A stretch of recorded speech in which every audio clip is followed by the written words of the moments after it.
jërë ngeen jëf Ousmane Kabiline Diatta mi ñu fi jàppoon bu yàggul lañu doon njoxtu ci moom moo am waa ji ab rebelle la bu bokk ci FIP MFDC yi procureur de la république bu tribunalum Ndakaaru moo ko dëggal ubbil yéenekaay bi juróom-ñetti fan ci weeru juin ci la ko gendarme yi jàppoon procureur Amady Diouf def ab conférence démb leeral ne Ousmane Kabiline Diatta nit la ko danseur nit la koo xam ne menace la ci jàmmi réew mi ci dalug réew mi ak ci kaaraangeek askan wi li ko indi woon Ndakaaru mu ne mooy bëggoon a bokk ci manifestation boo xam ne salfaañi dëkk bi moo ko taxoon a jóg ba indi fi ay trouble politique yu garaaw ñoo ngi koy tuumaal it moom Ousmane Kabiline Diatta mbayum yamba ak trafiqué yamba fa mu jaar ba fu mu yegg si tey moom rebelle bi l'observateur nee nañu procureur bi leeral na ko démb ba wax it ne ab dossier mën nga léegi ca loxoy doyen des juges source waa nañu bu ñu sukkandikoo ci nataal di porter rebot bi nga xam ne procureur de la république def na ko ci Ousmane Kabiline Diatta liñ ci mën a tënkee moo di kii di Kabiline Diatta ab monstre dëgg la procureur bi nee na du moom rek am na ñeneen ñu mu àndaloon ñu ñëw Ndakaaru ngir bëgg a jaxasi dëkk bi waaye ñooñee bi ñu yégée ne jàpp nañu Ousmane Kabiline Diatta ca la ñu dawee réer ci dëkk bi turbine tëgg gémmiñam nañu attention rebelle yaa ngi ci ngelaw li fipp yaa ngi ci dëkk bi lise ko wax ñu ne bu ñu sukkandikoo ci xibaar yi procureur de la république Amady Diouf joxe na ko démb ci Ousmane Kabiline Diatta liñ ci mën a wax moo di Sénégal dafa rëcc musiba mu rëy moo fi naroon a am moom waa ji di Kabiline Diatta procureur nee na ko ràññeeku la ci jàppante yi fi woon bu yàggul ci diggante soldaar yi Sénégal yi ak fipp MFDC yi barakaas yi doon am fan yi ca Casamance ab loxom génnu ci nee na it képp ku taq ci yëf yi moo xam directement wala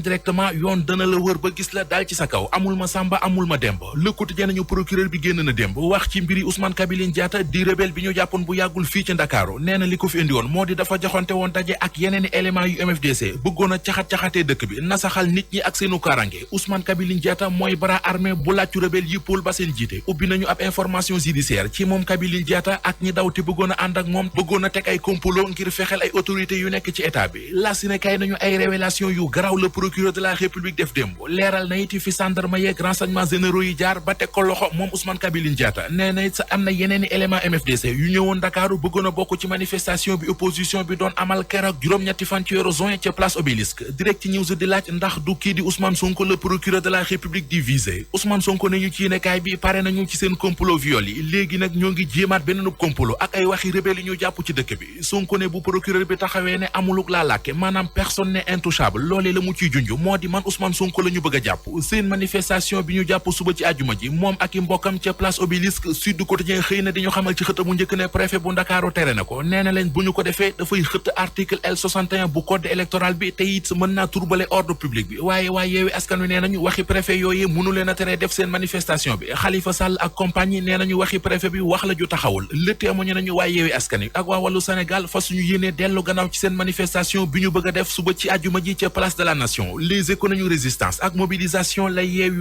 woote législatif yi war a am ci réew mi fanweeri fan ak benn ci weeru sulet ndax dee su ko reporté maanaam dàq ko laaj la bu enquête dina kay xëy samp ci xëtamu njëkk par force danañu amal seen rassemblement boobule ñoom ñiy leader yi nga xamante ne dañ doon amal ab ndajeek taskatu xibaar yi ni ki démb nee nañu motif yi nga xamante ni daal moom la préfet bi avancé ba bëgg a tere seen marche boobu motif yooyu tegewul ci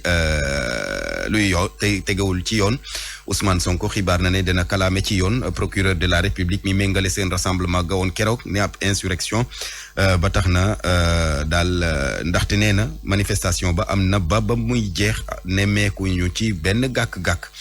Ousmane Sonko ak Ibrahima Diamé. Il faut Yewwi Askan Wi déposer une plainte contre le procureur parce que ñu def manifestation ay une semaine coow amul dara amul nga toog ba tey nga ñu suñu manifestation boobu insurrection la woon est-ce que procureur bopp bi yur bi normal la ñu def seen manifestation une semaine plus tard dara yëngatu pétard sax dégguñu ko nga jékki-jékki inventé say ay histoire ne manifestation bi insurrection la woon ana les signes de l'insurrection kan la ñu xeexal fan la ñu dem est-ce que dañoo déloger palais est-ce que ana signe insurrection loolu mu ñu jiiñ nag on va demander à nos avocats de préparer on va déposer une plainte contre parce que toog yor fonction rek foog ni du ne mën nga ko teg ci deru nit ñi dafa yomb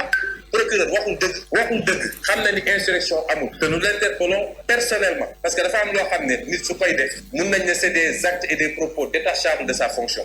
procureur du lii li mu wax tey politique la bu ñu waxee loolu ba pare nag dañuy wax sénégalais yépp que suñu manifestation gannaaw ëllëg maintenir nañ ko duñ ci changer lu toll ni tarfata ay manifestation maintenir nañ ko duñ ci changer tarfata ay man dama ne sax est-ce que waruñu ko dem defi place de l'indépendance dinañ def suñu manifestation incha allah boobu li ma bëgg sénégalais yi xam gis nga li ñuy xeex nii du ay poste yu ñu bëgg lan mooy poste député ñun xeexuñu pour poste mais principe la ñuy xeexal mooy lii suñ ko nangulee Macky nañu xam ni c'est fini ci Sénégal ñaareel bi mooy mu tegaat ci nag ne les libertés dama koy confisquer ma fàttali ni Macky 2011 dafa ne l'affrontement inévitable. football moom lañ koy door rek lii di coupe du Sénégal ci wàllu senior yi affiche finale bi nag xam nañ ko diggante Étoile Lusitana lay daal di doon di club national ak Casa Sport bu Ziguinchor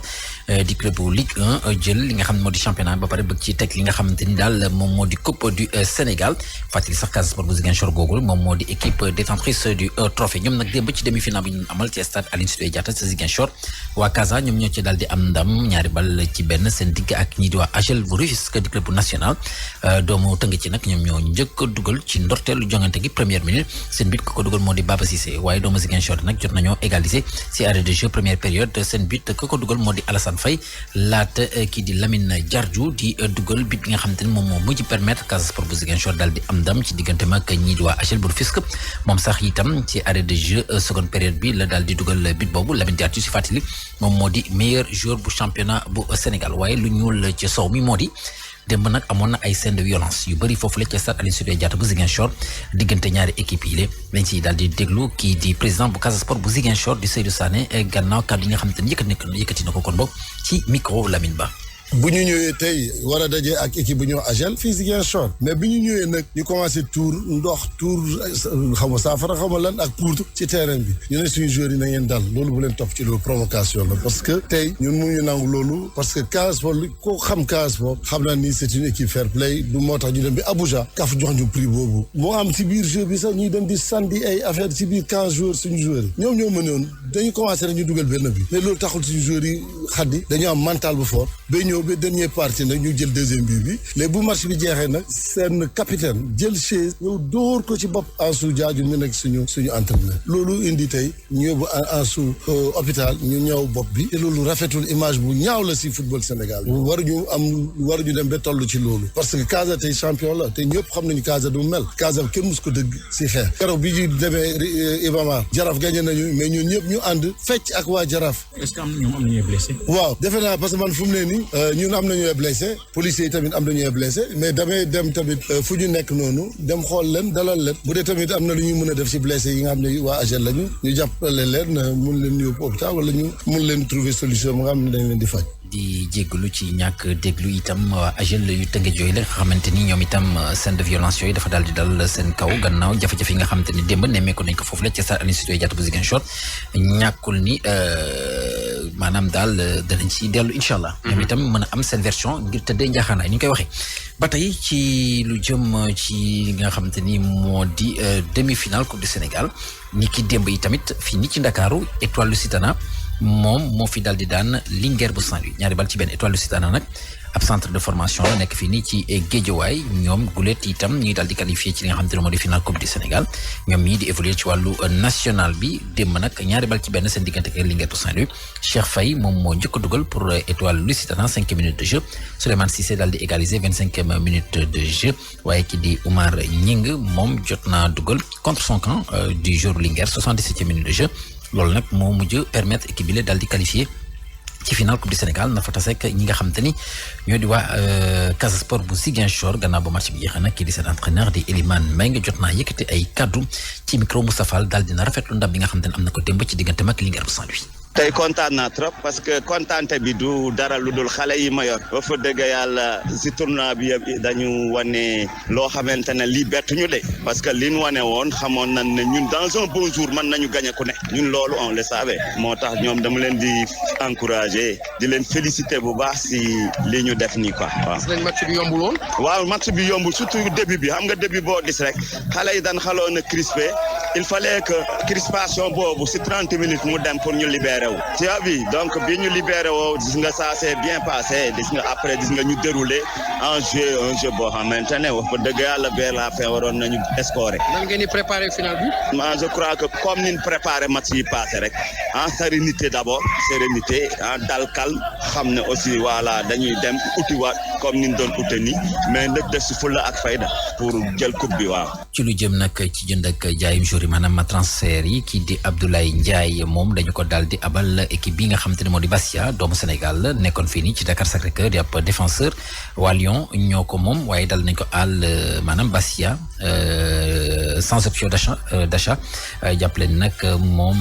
Bastia ñu ngi évoluer ci Ligue 2 bu France Abdoulaye Ndiaye na ma ko waxee moom nag daal na am lu tollook 20 at jot na àgg ca Lyon ba ñu ko recruter ci atum 2020 daal di baw fii nii ci Dakar Sacré-Cœur jot na football lu tollook fukki match ak juróom ak réserve bu équipe bu Lyon ci National 2 bi.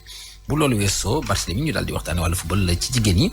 ak lii di wàccaay Coupe d'Afrique des Nations bu ñu jagleel jigéen yooyu la ca Maroc ci weeru juillet lañ koy daal di amal Sénégal nag dana ca bokk ñoom ñu ngi ci wàccaay gi ndax démb nga woon foofu la ci Douala ca Cameroun doon amal jongante xaritoo seen digg ak ñi di waa Cameroun ndam demul ndam dikul ku ci nekk jot naa dugal moromam ñaari bit Sénégal sax daanaka ci njeexitalu jongante gi la ko waa Cameroun na dal di rattrapé gannaaw bu mu jeexee itam ñi nga xam te ñoo di entraîneur yeeg ñu ni mel yëkkati nañu ay kàddu fàttali nag Sénégal moom dana daal di kon bokk soobu ci gile Coupe d'Afrique des Nations ci atum 2022 na ma ko waxee ñu nar ka amal ca weeru juillet